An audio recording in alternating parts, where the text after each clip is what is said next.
வாழ்க்கையில் சில நேரங்களில் நாம் மிகுந்த உற்சாகத்துடன் தொடங்கிய விஷயங்கள் எதிர்பார்த்தபடி நடைபெறாமல் போகலாம். முயற்சி செய்தும் பலன் கிடைக்காமல் இருக்கலாம்.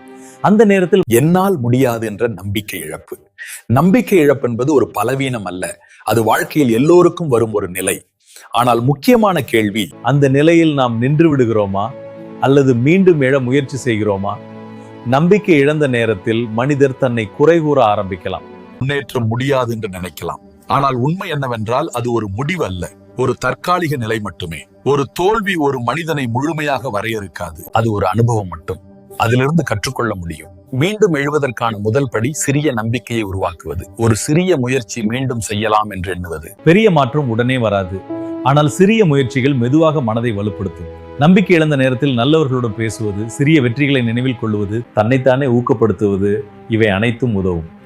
ஒரு மனிதர் முழுமையாக தோல்வி அடைந்தவர் அல்ல, அவர் முயற்சியை நிறுத்தும் போதுதான் உண்மையான தோல்வி. நம்பிக்கை இழப்பு இருள் போன்றது, ஆனால் அது நிரந்தரம் அல்ல. ஒரு சிறிய நம்பிக்கை அந்த இருளை உடைக்கும் ஒளியாக மாறும். அதனால் நம்பிக்கையை முழுவதும் இழக்காதீர்கள். சிறிதளவு இருந்தாலும் அதை பிடித்துக் கொள்ளுங்கள். இறுதியாக உங்களிடம் சொல்லுவது, அந்த சிறிய நம்பிக்கையே உங்களை மீண்டும் முன்னேற்றம் நோக்கி அழைத்துச் செல்லும். தூரத்தில் தொலைத்தவன்